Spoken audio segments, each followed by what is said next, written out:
할렐루야. 자, 우리 하나님 말씀은 마태복음 7장 24절부터 27절까지 보겠습니다. 마태복음 7장 24절로 27절입니다. 같이 읽겠습니다. 시작. 그러므로 누구든지 나의 이 말을 듣고 행하는 자는 그 집을 반석 위에 지은 지혜로운 사람 같으리니 비가 내리고 창수가 나고 바람이 불어 그 집에 부딪히되 무너지지 아니하나니 이는 추초를 반석 위에 놓은 까닭이요 나의 이 말을 듣고 행하지 아니하는 자는 그 집을 모래 위에 지은 어리석은 사람 같으리니 비가 내리고 창수가 나고 바람이 불어 그 집에 부딪힘에 무너져 그 무너짐이 심하니라. 우리 모두가 다 지혜로운 사람이 되시기를 바랍니다. 하나님이 이렇게 누구시냐 이렇게 물었을 때 하나님은 말씀하시는 분이십니다. 그래서 그분은 처음부터 우리를 지으실 때 이미 말씀으로 지으셨고 지금도 그분은 끊임없이 우리에게 말씀하시는 분이십니다. 그래서 우리 믿음의 선진들도 다 그분의 말을 듣고 순종했을 때 하나님의 일이 그를 통하여 이루어졌고 그의 말을 듣지 못하든지 또 들었다 할지라도 행하지 않았으면 하나님께서 그들에게 등을 돌리시고 또 그들에게 징계를 내리신 것을 이렇게 알 수 있습니다. 신앙은 이 말씀하시는 하나님을 얼마나 알고 믿고 그 하나님 말씀하시는 것을 얼마나 우리가 듣느냐에 따라서 신앙이 확실히 달라집니다. 그래서 구약금에는 이제 모세를 우리가 대표로 할 수 있는데 하나님은 모세에게 이렇게 일을 시키실 때에도 말씀하셨어요. 우리 한번 출애굽기 한번 6장을 보시기 바랍니다. 출애굽기 한번 6장을 보시면 계속해서 나와 있지만 몇 구절만 보시면 금방 알 수 있습니다. 출애굽기 6장 한번 1절 한번 보시기 바랍니다. 자, 시작. 여호와께서 모세에게 이르시되 이제 내가 바로에게 하는 일을 내가 보리라. 됐습니다. 2절 한번 보실래요? 시작. 하나님이 모세에게 말씀해 이르시되 나는 여호와이라. 하나님이 모세에게 역시 또 말씀하십니다. 10절도 한번 읽어보실까요? 시작. 여호와께서 모세에게 말씀하여 이르시되 13절 시작. 여호와께서 모세와 아론에게 말씀하사 계속 이렇게 말하고 있죠. 그 뒤에도 이제 마찬가지입니다. 하나님께서 계속 이렇게 모세에게 말씀하시되 때는 필요할 때 모세와 아론에게 말씀하시되 이렇게 말씀하시는 분이십니다. 하나님이 말씀하시는 분이라는 사실은 결국 우리의 믿음의 시작이 이 하나님 말씀하시는 그 말씀을 듣는 데서부터 출발한다고 하는 것을 전제로 하고 있다는 것이죠. 하나님이 이렇게 말씀하시는 분이신데 그 말씀을 듣지를 못하면 애당초에 믿음이란 용어가 필요가 없는 것입니다. 자의로 행하는 것은 절대로 믿음이란 말을 쓰지 않습니다. 상대방이 말을 했을 때 그 말을 신뢰하는 것을 믿음이라고 말한다면 적어도 하나님 앞에 우리가 믿음이란 단어를 쓸 때에는 하나님이 먼저 말씀하신 것이 있어야 내 마음에서 그 말씀을 신뢰하고 그 신뢰하는 것을 성경에서는 믿음이라고 본다는 것이죠. 그래서 로마서 10장 이제 17절을 보시면 믿음은 어디서부터 오느냐? 들음에서 난다는 것입니다. 자, 믿음은 들음에서 난다. 시작. 그러니까 신앙생활을 잘 하고 싶으면 가장 먼저 해야 되는 게 뭐냐면 하나님께 뭘 달라고 외치는 이 소리를 외치기보다도 하나님이 먼저 무슨 말을 하고 있는지를 잘 깨달아 아는 게 가장 중요한 겁니다. 하나님이 무엇을 말씀하시는가? 학교에서도 공부를 잘하는 비결이 선생님이 말하는 것을 잘 듣는 데서부터 이제 출발한다고 그러죠. 그 말하는 사람의 말을 건성으로 들어버리면 동문은 서답하게 되는 것입니다. 묻기는 동쪽에서 물었는데 답은 서쪽에서 나온다는 것이죠. 그 영적 생활도 그러지 않겠습니까? 그 동문서답이 응한 게 뭐냐면 바리새인들이에요. 하나님이 원하시는 것은 이런 건데 이 사람들은 자기 나름을 굉장히 열심히 했지만 하나님이 원하시는 것과는 반대로 가고 있는 것이죠. 안식일을 준 것도 하나님이 안식하시면서 인간에게 쉼을 주기 위해서 안식일을 주었지만 정작 안식일의 법규에 매어서 안식일의 주인을 잊어버리는, 사람을 죽이는 데만 몰두하는 이런 불상사가 이제 생긴다는 것입니다. 그래서 믿음이라고 하는 것은 무조건 시작이 어디냐? 듣는 데서부터 오는 것입니다. 성경은 이렇게 묻고 있죠. 믿음이라는 것이 전하는 자가 없으면 어찌 듣겠느냐? 듣지도 못한 일을 어떻게 부르겠느냐? 말이 안 된다는 것입니다. 그래서 믿음은 항상 들음에서부터, 말씀하시는 그 하나님의 음성을 듣는 데서부터 우리의 믿음이 이렇게 출발하는 것입니다. 이 요한계시록 많이 말을 하지만 요한계시록 1장 한 절을 보시면 이렇게 나와 있습니다. 이 말씀, 곧 계시록의 말씀, 앞으로 될 일에 대해서 이렇게 말하고 있는 그 하나님 말씀을 듣는 자와 읽는 자와 그 말씀에 순종하는 자, 행하는 자가 복이 있다 이렇게 말합니다. 요한계시록의 말씀이 참 심오하다. 도대체 무슨 말인지 알 수가 없다. 나팔 소리가 뭔 소리인지, 대접이 무슨 소리인지, 이렇게 우리가 풀어가기 전에 이 말씀을 들어야 깨닫든지 못 깨닫든지 하지 않겠습니까? 그래서 이 말씀을 읽는 자와 듣는 자가 복이 있다고 말하는 것입니다. 그래서 우리가 끊임없이 이렇게 말씀을 듣는 것도, 또 성경을 읽는 것도, 때로는 차를 운전하고 가면서 얼마나 집중하겠습니까? 그러나 그럼에도 불구하고 극동방송이니 이런 걸 틀어놓고 테이프를 틀어놓고 자꾸 말씀을 듣는 것은, 말씀을 들음으로 내 심령이 움직이고 신뢰하게 된다는 것입니다. 아는 게 없으면, 듣는 게 없으면 신뢰하는 게 없는 것이죠. 하나님이 말씀하시는 분이라면 그 말씀을 듣는 데서부터 이렇게 신앙은 출발하는 것입니다. 지혜로운 자가 되는 첫 번째 비결은 내 모든 필요를 하나님께 말하는 자가 아니라 내 말을 하기 전에 하나님이 나에게 어떻게 말씀하시는가를 들을 줄 아는 사람이, 그게 지혜로운 자예요. 지혜로운 자가 누구라고요? 들을 줄 아는 자. 그래서 성경에서는 늘 하나님 말씀에 귀를 기울이라 이렇게 말하는 것입니다.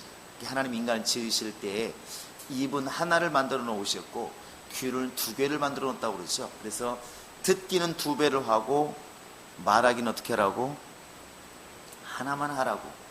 근데 정작 하나님께 나아갈 때도 내 필요는 정말 많은 말을 하는데 하나님 말씀하시는 것은 건성으로 듣는 경우가 너무 많다는 것입니다. 각각마다 성경을 그러잖아요. 베레아 사람은 신사적이어서 하나님 말씀을 들으면 그 말씀이 그러한가요? 성경을 상고하거니와 이런데, 성경을 상고하거니와는 어디로 가버렸어요. 그 말씀을 들었을 때 그 말씀이 그러한가요? 여기까지 가지 않는 것입니다. 그냥 끝나버리는 것이죠. 그런데 정말 하나님의 사람, 지혜로운 사람은 하나님의 말씀을 먼저 듣는 것을 집중한다는 것입니다. 그래서 이것을 갖다가 많은 사람들이 묵상이라는 단어를 쓰고 상고라는 말을 쓰고 또 이 말씀을 끊임없이 되뇌인다는 말을 많이 쓰는 것입니다. 어떤 분들이 그런 말 하죠. 목사님들이 말씀을 평신도보다 몰라서 그럴까요? 그러지 않습니다. 그런데 이 말씀 한 구절을 붙들고 어떤 분들은 몇 시간씩 고민한다고 그러죠. 끊임없이 그냥 번민하는 것입니다. 하나님, 이게 무슨 뜻입니까? 이게 무슨 뜻입니까? 평상적인 뜻을 모르는 것이 아니고 하나님이 이 말씀을 왜 하셨을까? 왜 하셨을까? 계속 묻는다는 것입니다. 하나님께서 어느 순간 이 말씀에 대해서 뜻을 일러줄 때에 하나님 감사합니다고 끝나는 것이죠. 자기가 한 것은 하나님 이 말씀의 뜻이 무엇입니까? 하나님은 이 말씀을 깨닫게 해서 이런 모양도 알려주시고 저런 모양도 보여주시고 성경도 보여주시고 엘리야를 보아라 모세를 보아라 이러지 않았느냐. 그래서 내가 이 말을 쓴 것이다. 이렇게 많은 것을 보여준다는 것이죠. 하나님 말씀을 듣기 위해서 많은 사람이 해석을 하지만 하나님이 나에게 말씀하시는 그 말씀을 듣기 위해 사람들은 귀를 크게 연다는 것입니다. 그게 영감으로 우리에게 다가오게 되는 것입니다. 우리도 하나님 앞에서 어리석고 사람 앞에서 지혜로운 사람, 그런 사람이 안 되려면은 결국 하나님께 들을 귀를 자꾸 열어드리는 것이, 그게 지혜로운 사람이 되는 첫 번째 비결이라고 생각합니다. 그렇지 않으면 아마 하나님은 이럴 것이다, 아마 하나님은 이런 것을 좋아하실 것이다, 하나님이 이럴 것이다는 자기 추측 때문에 결국 하나님 뜻을 잃어버리는 경우가 너무 많다는 것이죠. 하나님은 이걸 원하시는데 내 생각에는 하나님이 이러지 않을까. 그 열왕기하가 보면 나아만 장군 이야기 때 그 얘기가 너무 적나라하게 나오죠. 나아만은 바로 이제 이스라엘 사람이 아닙니다. 유대인이 아니에요. 그런데 자기가 전쟁에서 잡아온 그런 계집종 하나가 문둥병으로 너무 힘드니까 그 여자가 별약을 다 써봤지 않았겠습니까? 그런데 전쟁에 가서 잡아온 계집종 하나가 유대인이죠. 이스라엘 사람입니다. 근데 그가 이제 자기 주인이 비록 자기를 붙잡아온 바로 전쟁에 그냥 다른 나라 장군이지만 너무나 이렇게 문둥병으로 고생 많으니까 나중에 한마디 합니다. 당신 우리나라에 가보지 않겠습니까? 우리나라에 가면 정말 하나님의 사람이 있는데 그 사람이라면 당신 병을 고칠 수가 있을 것입니다. 이게 이제 이 장군이 해가 안 되니까 고약도 발라보고 먹는 약도 먹어보고 별짓 다 해도 안 났으니까 자기가 섬기는 왕한테 가서 말합니다. 우리 그 계집종 이야기가 그 나라에 가면 하나님의 사람이 있어서 못 고칠 병이 없다고 그러는데 한번 갔다 와야 되겠습니까? 갔다 와야 되겠습니다. 그러니까 그 왕이 거기에다 금도 은도 많은 걸 주어서 갔다 와서 깨끗하게 고치고 와라, 이게 보냅니다. 그게 누구냐면 엘리사를 찾아가는 것이죠. 그런데 엘리사의 이제 집 근처 와가지고 묻습니다. 나 저 먼 나라에서 와서 지금 당신 만나러 왔습니다. 문둥병 고치러 왔습니다. 근데 엘리사가 나와보지도 않고 그냥 말을 전달하는 것이죠. 저기 앞에 요단강 물에 가서 7번 씻으라고 해라. 그냥 그리고 가라고 해라. 나아만 장군이 피곤하게 됐겠죠. 오랫동안 걸어왔으니까. 얼마나 뿔따구가 났겠습니까? 그러니까 하는 말이 뭐냐면, 도대체 우리나라에는 이렇게 물이 없어서 여기까지 내가 왔더냐? 아니 지금 자기 나라는 이보다 물이 훨씬 좋은, 훨씬 깨끗하고 양도 많은 물이 얼마나 많은데 세상에 이렇게 먼 나라 물이 없어서 여기까지 내가 왔느냐? 그러면서 하는 말이 뭐냐면, 내 생각에는 하나님의 사람이라면 나한테 와서 당처에 손을 넣고 약을 바르고 기도해 줄 줄 알았다. 적어도 내 생각에는 하나님의 사람이면 그렇지 않을까? 약을 발라주고 아니면 머리에 손을 얹고 기도해 주는 것이 하나님의 사람이 아닌가? 그걸 기대하고 딱 기도하는 순간 이 병이 확 났고, 그걸 기대하고 그렇게 몇 날 며칠 동안 남의 나라까지 지금 왔는데 기껏 세상 말로 코빼기도 비지 않고 하는 소리가 뭐냐면, 그것도 종을 시켜서 하는 말이 저 요단강 물에 7번 씻으라 이렇게 말을 하니 내가 지금 뭐 하는 짓인가? 내 생각에는 나는 적어도 하나님의 사람이라면 손을 얹고 기도할 줄 알았다, 이렇게 말합니다.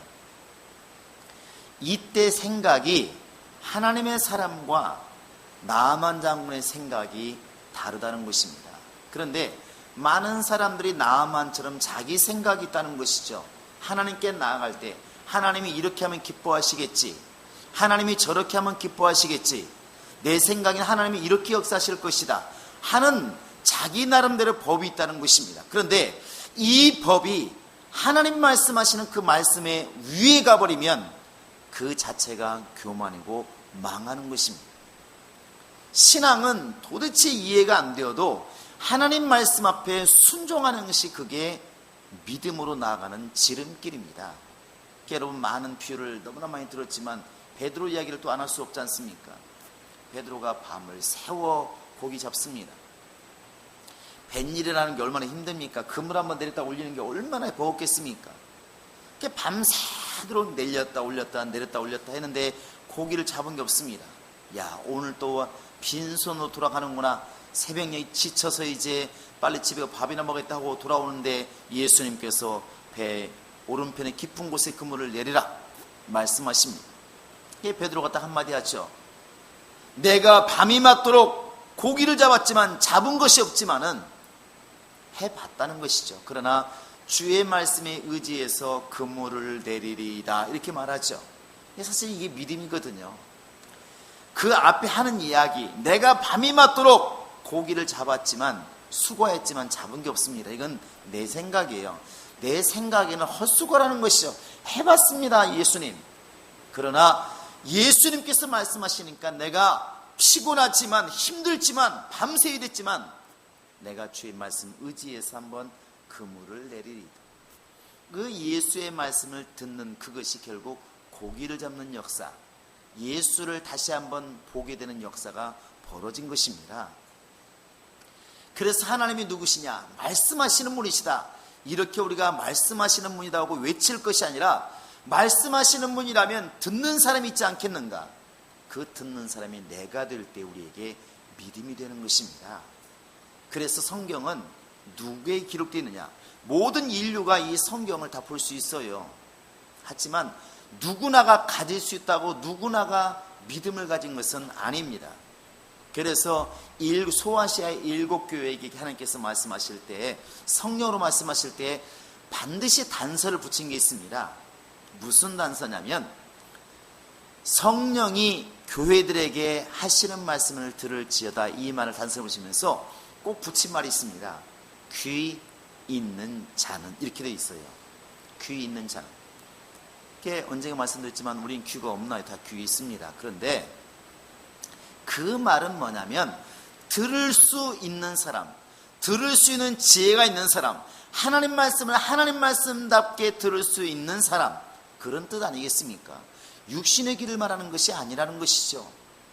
영혼의 귀가 열려 있어서 하나님 말씀을 주인의 말씀으로 듣고 자기의 생각을 내놓고 그분의 말씀을 들을 수 있는 사람, 그 사람들에게 지금 이 글을 쓴다는 것입니다. 또 그런 사람만이 이 말씀에 순종을 해요. 우리가 예수님 아까도 묻더만요. 여러분 예수님 사랑하십니까? 이렇게 묻더라고. 김선생 물었어요. 여러분 다시 한번 물어볼까요? 여러분 예수님 사랑하시나요? 아, 네. 빨리 끝나야 집에 갈 텐데. 여러분 예수님 사랑하시나요? 근데 물어볼까요? 무슨 근거로 사랑하시나요? 왜 사랑하시나요? 또 사랑한다는 근거는 어디 있나요? 이렇게 말할 수 있습니다. 그렇게 사랑한다면서 그렇게 말을 안 듣냐고 이렇게 할 수 있습니다. 왜 이렇게 말하냐면 요한복음 10장 17절에 보시면 27절인가요? 뭐 이런 말 나와 있습니다. 내 양은 내 음성을 듣나니 그랬어요. 내 양은 내 음성을 듣나니. 여러분 예수의 음성을 들으십니까? 들리는 것 같아요? 들으신 거예요? 혼란스러우기 시작합니다. 자, 내가 예수님의 양이라면, 예수의 말을 빌리면 내 양은 내 음성을 듣나니 그랬어요. 우리가 지금 예수님의 양이라면 내가 예수님의 양이라고 말하는 것 말고 주님께서 보실 때 너는 내 사람이다 이렇게 말할 때는 예수의 말씀을 들을 줄 안다는 것입니다. 우리가 지금 냉정하게 돌아봐야 될 것은 내가 지금 주의 음성을 들을 만한 영감이 있느냐는 것입니다. 사람의 소리와 주님의 소리가 여러분 분별되십니까? 이것을 대답을 안 해도 좋지만 여러분은 고민하셔야 되고 우리는 고민해야 됩니다. 예수님이 이 부분에서는 아주 뛰어나신 분이에요. 그러니까 자기의 제자입니다. 베드로가 제자예요. 그런데 베드로가 말합니다. 야, 사람들이 나를 누구라 하되 주는 그리스도시요 살아계신 하나님의 아들이십니다. 베드로 이렇게 말하니까 참 너는 복이 있다. 이거 알게 한 것은 네가 아니라 하늘에 계신 내 아버지다. 이렇게 말합니다. 너는 복이 있다. 근데 그 베드로가 똑같은 입입니다. 똑같은 말로 똑같은 사투리로 똑같이 말하는 거예요. 주여 죽지 마시옵소서. 그런 일이 절대로 주께로 미치지 않을 것입니다. 예수님께서 사탄아 내 뒤로 물러가라 이렇게 말을 해요.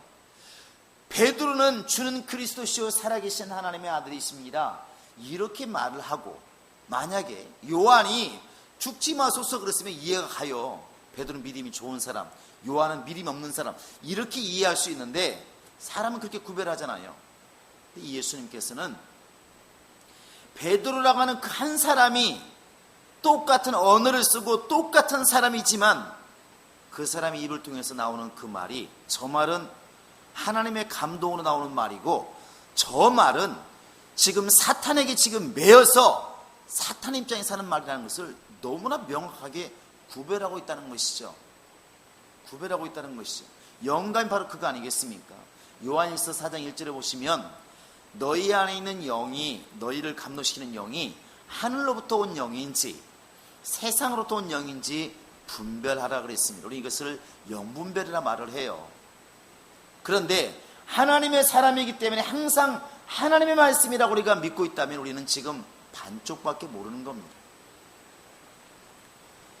같은 사람이, 베드로라고 하는 같은 사람이 굉장히 예수를 감동시키는 믿음의 언어를 쓰지만 또 사탄의 앞장이 되어서 사탄의 말을 쓰는 것이 베드로였다는 것이죠. 여러분, 그래서 우리가 이렇게 구별할 때 하나님은 사람을 통해서도 말씀하십니다. 때로는 우리가 잘못할 때 사람을 통해서 말씀하셔요. 충고도 하시고 권면도 하시고 채찍도 하십니다. 때로는 사람을 통해서 칭찬도 하시고 격려도 하십니다. 그런데 내가 영감이 없으면 그것을 분별하지를 못한다는 것이죠. 어떤 일이 벌어지냐면 나에게 누군가 충고를 합니다. 또 그 사람은 자기를 깨닫지 못하지만 뭔가 나에게 싫은 소리를 해요. 근데 그게 하나님의 음성이었습니다. 그런데 나는 그걸 깨닫지 못하기 때문에 사람밖에 안 보이는 거예요. 지가 뭔데 나한테 이래라 저래라 해, 이렇게 되는 것이죠. 하나님이 지금 보내었는데 자기는 깨닫지를 못하는 것입니다. 그게 바로 이 이야기가 이제 나단과 다윗에 가면 그런 얘기가 나와 있죠. 다윗이 범죄했을 때 아무리 하나님의 사람이지만 구린 구석이 있어서 범죄를 했어요. 그런데 자기도 양심에 캥기는지는 모르겠지만 드러내질 않습니다. 그런데 그때 하나님이 누구를 보내시냐면 나단 선지자를 보내십니다. 그 나단 선지자가 이제 다윗한테 가가지고 당신은 나쁜 놈입니다, 이렇게 말하지 않았어요. 예를 듭니다. 왕이시여 제가 할 말이 있습니다. 무슨 소리입니까? 해보세요. 왕이니까. 나단 선지자가 말합니다. 어떤 마을에 99마리 양을 가진 부자가 있습니다. 그리고 그 옆에는 양 한 마리 키우는 가난한 사람이 있습니다. 그래서요, 그 99마리 가진 사람은 부자인데 그 한 마리 양을 가진 사람 100마리 채우겠다고 그 양을 뺏어가려고 합니다. 근데 그 한 마리 양을 가진 사람은 식구가 없으니까 그 양을 갖다가 방에서도 함께 자고 먹을 때도 함께 먹고 식구처럼 살고 있는데 그 부자가 그 새끼 염소를 뺏어갔습니다.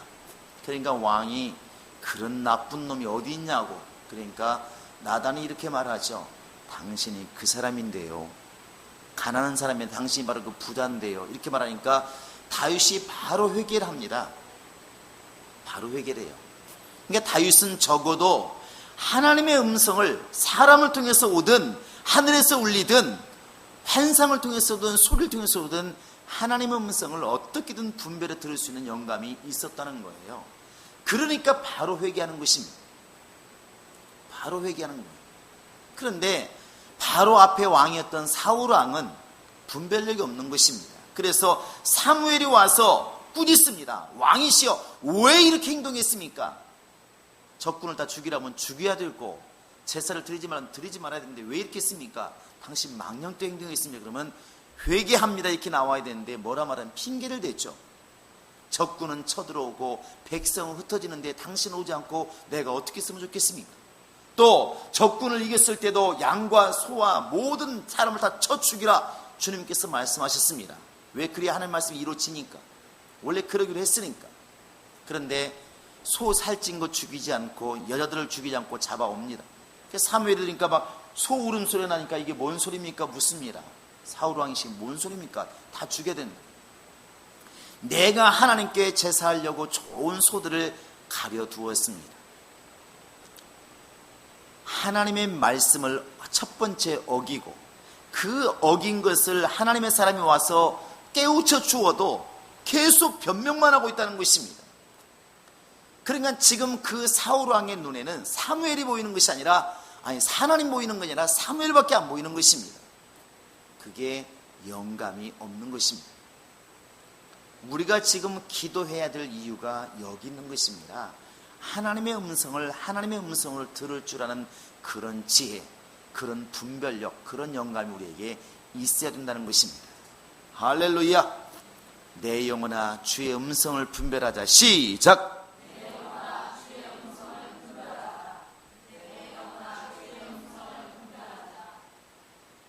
그리고 지혜로운 사람은 그 음성을 듣고 분별한 다음에 그 말씀을 준행하는, 행하는 용기가 있는 것이 바로 그게 지혜로운 사람이에요. 야고보서 2장 10절을 보시면 우리 너무 잘 아는 말씀이 있죠. 이런 말씀이 나와 있습니다. 행함이 없는 믿음은 그 믿음이 무슨 믿음이다? 죽은 믿음이다. 뒤에 이제 20절인가요? 가보면 그렇게 행하는 것은 헛것이다 이렇게 말합니다. 그러니까 믿음이 굉장히 좋은 것 같은데 아는 것도 많고 말하는 것도 많은데 행하지 못한다면, 하나님의 음성을 듣기는 들었는데 행하지 못한다면 그것은 헛것이라는 것이죠. 믿음 자체가 헛것이라는 것입니다. 그래서 예수님이 오늘 말씀에도 이렇게 말하고 있습니다. 24절 한번 볼까요? 자, 24절 한 절만 읽겠습니다. 시작. 그러므로 누구든지 나의 이 말을 듣고 행하는 자는 그 집을 반석 위에 지은 지혜로운 사람 같으니, 이 말을 곧 예수의 말씀을 듣고 행하는 자, 듣고 행하는 자, 들을 줄 알고 행할 줄 아는 이 두 가지가 하나가 되었을 때 비로소 하나님께서 보실 때 지혜로운 사람이라고 보는 것입니다. 우리가 기도해야 될 이유는 이런 사람이 되기 위해서 우리가 기도하는 것입니다. 하나님의 말씀하시는 하나님의 음성을 제대로 듣기 위해서는 집중력이 있어야 될 것이고 분별력이 있어야 될 것이고, 그 말씀을 행하기 위해서는 용기가 필요한 것입니다. 그러니까 우리가 지금 불신자들 앞에, 세상 앞에서 예수 믿는 사람이라는 것을 드러내기 위해서는 분명히 용기가 필요합니다. 때로는 목숨을 내놔야 될 용기가 필요해요. 모르겠습니다만 여러분도 이제 오늘 저녁에 떠나시는 분들도 있고 내일 가시는 분도 있고 이미 가신 분들도 있는데, 우리 교인들, 행복한 교인들이 가가지고 어떻게 올지는 모르겠어요. 겉으로는 뭐 송편 밤을 싸가지고 오겠죠. 목사님 드시라고. 그런데 내적으로는 목사가 기도하는 게 뭐겠습니까? 목사님 이번에 가가지고 우리 형님 완전히 구원시켰어요. 우리 아버지 어머니 지금 교회 나가시기로 했어요. 사실 이게 가장 기쁜 소식이잖아요. 여러분 그렇게 될 수 있기를 바랍니다. 밤 안 가져도 좋으니까 꼭 여러분 그런 소식이 있으면 좋을 것 같아요. 그렇게 되기를 바랍니다. 그런데 혹여라도 이런 경우 있지 않겠습니까? 눌린다는 말을 아시나요? 애들 말로는 쫀다고 그러고, 그 다음에 심장이 벌렁벌렁 한다고 하잖아요. 보통 이제 친구끼리는 3시간을 이야기하는데 갑자기 500명 있는 데 가서 앞에 가서 뭐 하라고 그러면 갑자기 전날부터 가슴이 쿵쾅거려가지고 잠 못 자고, 이제 이런 게 뭐냐면 소심한 거예요. 심장이 적은 거란 말이죠. 그것처럼 가끔 그런 경우 간댔잖아요. 솔직히 목사님, 난 겁났어요. 왜 그러냐면 집안 있는 집이 있습니다. 그냥 다 모여봤자 10명밖에 안 되는 집은 좀 덜한데 다 모이면 20, 30명이 되는 집이 있습니다. 그런데 교회 다니는 사람은 기껏해야 몇 명 안 되는 것이죠. 근데 분위기가 심상치 않은 거예요. 여기서 나는 지금 교회 다니니까 밥도 안 먹을 겁니다. 나 교회 다니니까 절도 안 할 겁니다. 나보고 절하지 말라고 하지 마세요. 이렇게 말을 해야 되는 걸 알겠는데, 그렇게 했다가는 형부터 시작해 온 식구들이 다 뭐 할 것 같으니까 그냥 도망가든지 말을 못하는 것이죠. 엉거주춤, 절하는 것도 아니고 안 하는 것도 아니고 이런 애매한 입장, 드러내지를 못하는 것이죠. 믿음은 분명히 용기가 필요한 것입니다. 분명히 용기가 필요한 거예요. 얼마나 극렬하게 싸우는지, 우리나라에서는 뭐 이 예수 믿는다고 죽이고 아직까지 이렇게까지는 않지만, 어떤 분 보니까 어머니가 돌아가셨는데 큰형이 동생한테 알리질 않잖아요. 교회 다닌다고 알리질 않습니다. 이런 싸움이 얼마나 심한지. 그러니까 그 멀리 아마 안동 근처에 있었는데 갔다가 그냥 돌아왔잖아요. 너 필요 없다고 나가라고. 너는 자식도 아니라고 나가라고. 그러니까 어머니 돌아가시는데 갔다가 장례도 못 치르고 그냥 왔어요. 이렇게 왔어요. 그때 이 심정이 얼마나 괴로울까 한번 상상해 보시기 바랍니다. 근데 그런 걸 두려워서 또 말을 안 하면, 용기를 내지 않으면 내가 예수 믿는 사람이라는 증거는 또 어디서 찾겠냐는 것입니다. 어디서 찾겠냐는 것이죠. 그래서 이 지혜로운 사람이라는 것은 들을 줄 아는 사람, 행할 줄 아는 사람인데, 들을 줄 안다는 것은 분별력이 있다는 것이고, 바로 행할 줄 안다고 하는 것은 용기가 있다는 것입니다. 그래서 우리 교인들이 정말 이번 명절을 통해서도 이런 두 가지 기능이 다 있으면 좋을 것 같아요. 하나님은 이 교회 안에서만 말씀하시는 것이 아니라 분명히 여러분과 함께 할 것입니다. 시골 가도 함께 할 것이고, 길에서도 함께 할 것이고, 때마다 시마다 분명히 필요한 말씀을 주실 것입니다. 할렐루야! 내 안에 계신 성령이 가만히 계시겠습니까? 반드시 하실 말씀을 주실 겁니다. 그런 내가 용기를 잃어버리고 입을 벌리지 않으면 주님은 절대로 역사하지를 않는다는 것입니다. 우리가 기도가 필요한 것은 이 두 가지를 이루기 위해서 필요합니다. 하나님, 내가 사람을 통해서나 환경을 통해서 말씀하시는 주님의 음성을 분별해 들을 수 있도록, 사람의 소리와 주님의 소리, 세상 소리와 하늘의 소리를 분별해 들을 수 있는 영감이 내게 있게 하소서. 그 영분별이 있도록 기도해야 되는 것이고, 또 하나는 내가 심령으로 깨달아 알았다 할지라도, 주의 음성을 들었다 할지라도 용기가 부족하면 절대로 행하지를 못하기 때문에, 어떠한 일이 있어도 내가 비록 베드로처럼 하나님 말씀을 듣는 것이 옳은 것인가, 세상 말을 듣는 것이 옳은 것인가, 나는 여기에서 너희들이 나를 잡아 죽인다 할지라도 하나님 말씀을 듣지 않을 수가 없노라. 이 용기가 우리는 있기를 원하는 것입니다. 이렇게 분별력과 용기가 있을 때 주님께서는 지혜로운 사람이란 말을 하게 되는 것입니다. 여러분, 이 밤에도 이 두 가지를 놓고 기도하시기 바랍니다. 누가 반석 위에 선 믿음을 가지고 있는가? 그건 분별력과 용기가 있는, 들을 줄 알고 행할 줄 아는 믿음을 가진 사람이 반석 위에 서 있는 것입니다. 우리 믿음이 여기에 가 있기를 주의 이름으로 축원합니다. 할렐루야. 자, 주목 주시고 분별력과 용기를 가지자. 세 번 시작. 분별력과 용기를 가지자. 분별력과 용기를 가지자. 분별력과 용기를 가지자. 이 밤에 이런 기도가 여러분을 통하여 나올 수 있기를 주의 이름으로 축원합니다. 오늘은 또 기도하고 떠나시는 분들이 계셔서 10시 반까지만 기도하겠습니다. 여러분 1시간 동안 좀 빡세게 기도하시고 갈 수 있도록 해주시기 바랍니다. 이 시간 우리 예수의 이름으로 믿고 간절히 정말 내게 하나님의 소리와 사람의 소리를 분별할 수 있는 분별력을 허락하시옵소서. 주의 말씀을 따라 용기를 낼 수 있는 담대함이 내 안에 있게 하소서. 예수의 이름으로 믿고 간절히 기도하시옵소서. 살아계신 우리 하나님 아버지, 이렇게 또 우리나라의 큰 명절인 추석을 맞이해서 우리 영혼들 또 정말 시골로 부모와 친척과 일가를 향해서 떠난 자들이 많이 있습니다. 하나님이 도우셔서 정말 오가는 길에도 안전하게 도와주시고 교통사고 없게 도와주시며, 가서도 하나님께서 환경을 지켜주시고 사람을 지켜주시고 또 음식을 지켜주어서 음식으로 인해서도 아프지 않게 도와주시며 사람으로 인해서도 상처받지 않게 도와주시며, 오히려 하나님께서 성령으로 감동하셔서 너희가 무슨 말을 할까 염려치 말라 말씀하셨으니 정말 저들의 입술을 통하여서 예수가 증거되게 도와주시고 복음이 증거되게 도와주시며 하나님의 역사가 이루어져서 구원의 간증이 쏟아질 수 있도록 우리 하나님이 함께 하시고 인도하여 주시옵소서.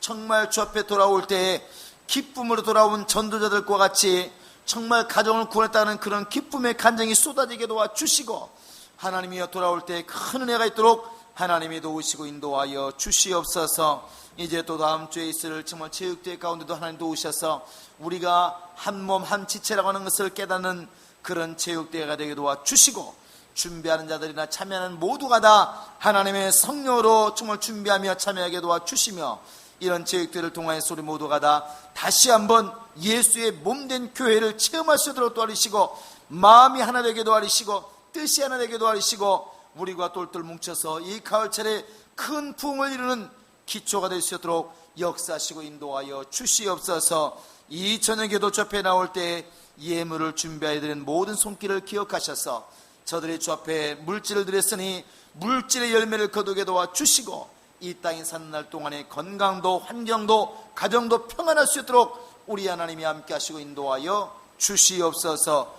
감사하고 예수님의 이름으로 기도합니다. 아멘. 하늘에 계신 우리 아버지여, 이름이 거룩히 여김을 받으시오며 나라의 마음이시며 뜻이 하늘에서 이룬 것 같이 땅에서도 이루어지. 오늘날 우리에게 일용할 양식을 주옵시고 우리가 우리에게 죄 지은 자를 사하여 준 것 같이 우리 죄를 사하여 주옵시고 우리를 시험에 들게 하지 마옵시고 다만 악에서 구하옵소서. 나라와 권세와 영광이 아버지께 영원히 있사옵나이다. 이제는 우리 구주 예수 그리스도의 은혜와 하나님 아버지의 극진하신 사랑과 성령의 교통하심과 인도하심이 이제 주의 말씀을 들을 만한 영감과 또 그 말씀들을 행할 만한 용기를 가지고 주 앞에 나아가기를 작정하는 모든 신명들 머리 위 지금으로부터 영원토록 함께 있을지어다. 아멘.